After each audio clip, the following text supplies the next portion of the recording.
This iconic Volkswagen bus is getting an upgrade, decades after it was last on the market. This time with a version designed specifically for Americans. It's part of the VW Group's strategy to invest billions in the American market amid struggles in China, where the car giant sells a third of its cars. The only way to do this is to cater to the American consumer. Here's how this German car company is betting designs steeped in Americana and nostalgia will help it pivot away from an overdependence on China. VW has a long history in the US. It was one of the first places that they came when VW sort of became a big player in the 60s and in the 70s. But they've never had huge market share. So VW decided to look to its past to drum up excitement for the future. We have heritage. We have what we call halo cars. Halo cars are cars that draw the attention from different types of public. That attention is why the company is investing in nostalgic redesigns like this ID Buzz, which electrifies and modernizes the classic Type 2 minibus. We believe that this icon will get our brand noticed and bring consumers back to Volkswagen. That's Jeffrey Lear, the product manager for the ID Buzz. It's ingrained in our culture, the Volkswagen microbus. It's just super iconic. It's instantly recognizable. The Volkswagen station wagon. It's got more room than a regular wagon. Come on, run! Come on! The VW Group is also resurrecting a long-defunct car, Scout, as a new independent brand. Scout hasn't made a vehicle since 1980, but banking on nostalgia to turn in the sales is a risk. America is taking that shot with that truck. It's called the Scout. The question is whether or not that's going to really have the kind of attraction for new consumers that a new vehicle might have. It's a risk that they're taking, but brand capital is one of the most valuable things that they have.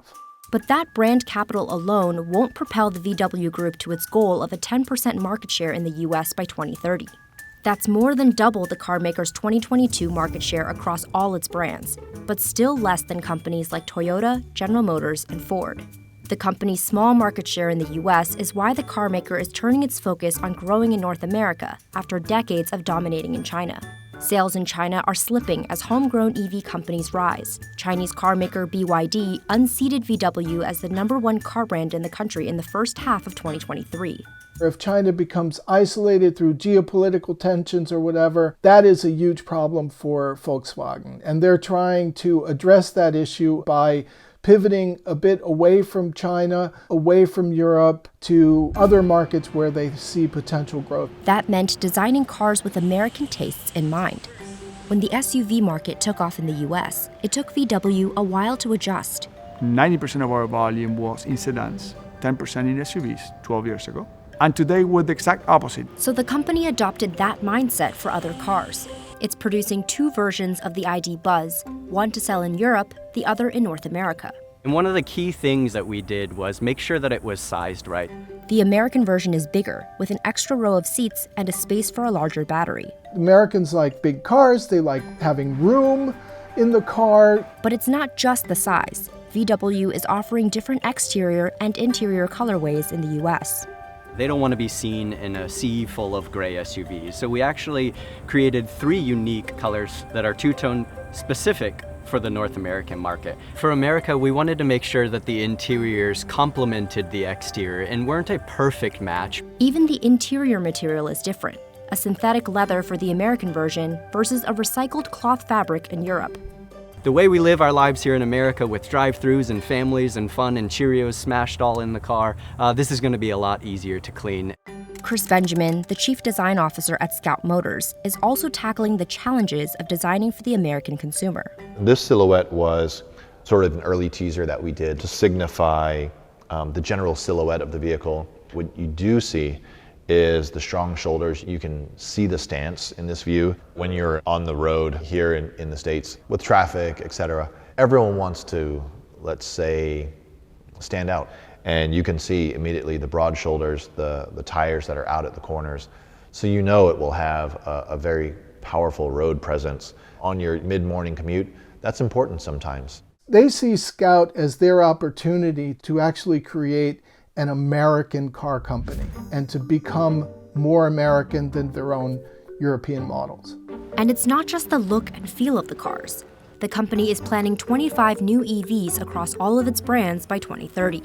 The EV market in the US is growing rapidly as car makers roll out new models. The market for electric vehicles right now is a land grab.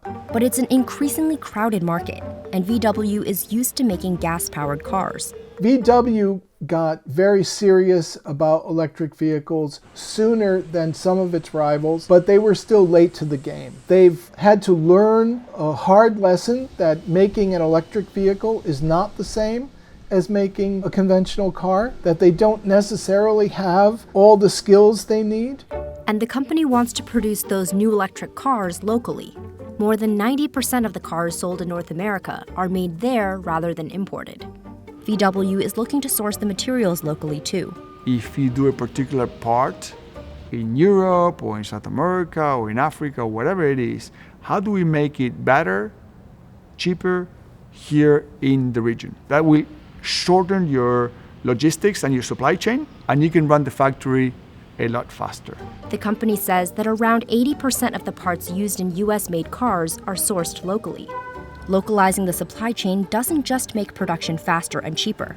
What they're really doing is trying to transform China into a kind of island. If there's a pandemic, that somehow they'll be able to continue to operate, and that their operations in the rest of the world, they also become islands that are not dependent on sourcing materials from China. But some things, like batteries, are hard to find elsewhere. So in April, VW's battery subsidiary PowerCo announced it was building a battery factory in Ontario, Canada. The carmaker is investing more than $5 billion in that plant. But VW's new focus on the US doesn't mean the company is abandoning other markets. The US is the weakest leg on the stool that they're sitting. And what they want to do is to make that leg stronger. The carmaker has seen increasing revenue in the American market after developing SUVs. It has been profitable since 2021, but right now, it's still an investment game. The next few years will be the real test for VW's strategy when they start bringing these products to market to see whether or not American consumers really want them.